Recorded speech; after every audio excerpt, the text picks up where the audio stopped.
আপনার জীবনটাও একটা মহাকাব্যের থেকে কম কিছু নয়। দেখি তাতে আজকের পাতায় কি লেখা আছে।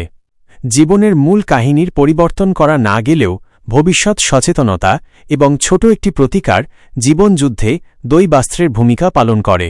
আপনার দায়িত্ব জন্মের তারিখ, সময় এবং স্থান এই তিনটেই হাসপাতালের দেওয়া রেকর্ড অনুযায়ী ঠিকমতো জানানো, কারণ এই তিনটেই হল জ্যোতিষশাস্ত্রের চক্ষু।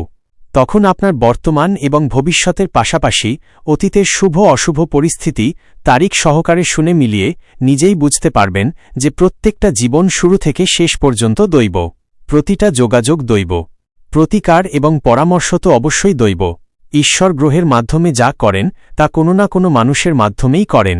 আসুন ভগবান শ্রীকৃষ্ণকে প্রণাম জানিয়ে আজ ২৭শে মার্চ ২০২৬-এর রাশিফল শুরু করা যাক। কলকাতার বিরাটির নবগ্রহ জ্যোতিষ কার্যালয় থেকে আমি শ্রী সুশান্ত বলছি। আমাকে সাবস্ক্রাইব বা ফলো করে রাখুন প্রতিদিন রাশিফল এবং জ্যোতিষ জ্ঞানমূলক তথ্য পাওয়ার জন্য। এবারে আজকের রাশিফল শুরু করছি। মেষ রাশি। আজ নতুন কিছু শেখার আগ্রহ বাড়বে, কঠিন বিষয়ও সহজে বুঝে নেওয়ার সুযোগ পাবেন। বৃষ রাশি। বাড়ির কাজে বা সাজসজ্জায় মন দিতে পারেন। পরিবারের সাথে সময় কাটালে মানসিক শান্তি মিলবে। মিথুন রাশি। সম্পর্কের ক্ষেত্রে আজ হালকা মেজাজে কথাবার্তা হবে। ছোটখাটো মুহূর্তে আনন্দ খুঁজে পাবেন। কর্কট রাশি। পুরনো কোনো পাওনা বা আটকে থাকা টাকা নিয়ে ভাবনা আসতে পারে। পরিকল্পনা করে এগোতে হবে। সিংহ রাশি। কারো সাথে আলোচনা থেকে নতুন আইডিয়া বা পথ খুলে যেতে পারে। কথার প্রভাব আজ বেশি থাকবে। কন্যা রাশি। কেউ নীরবে আপনার প্রতিযোগী হয়ে উঠতে পারে। নিজের কাজে ফোকাস রাখাই সেরা উপায়। তুলা রাশি।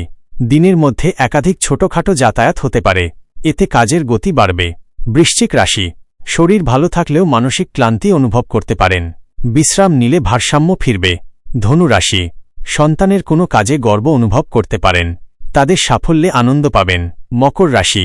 কাজের জায়গায় কোনো অসম্পূর্ণ কাজ শেষ করার চাপ আসতে পারে, মনোযোগ দিলে ভালো ফল পাবেন। কুম্ভ রাশি। বাড়ির বড়দের কোনো পরামর্শ আজ কাজে লাগতে পারে, তাদের কথা গুরুত্ব দিয়ে শুনুন। মীন রাশি। ছোটখাটো ভুল বা অসাবধানতা সমস্যা তৈরি করতে পারে, সচেতন থাকলে সহজেই এড়ানো যাবে। আজ এই পর্যন্তই। আমাকে ফলো বা সাবস্ক্রাইব করা না থাকলে করে রাখুন, আর আমার ফোন নাম্বারটাও সেভ করে রেখে দিন, কারো কাজে লাগতে পারে।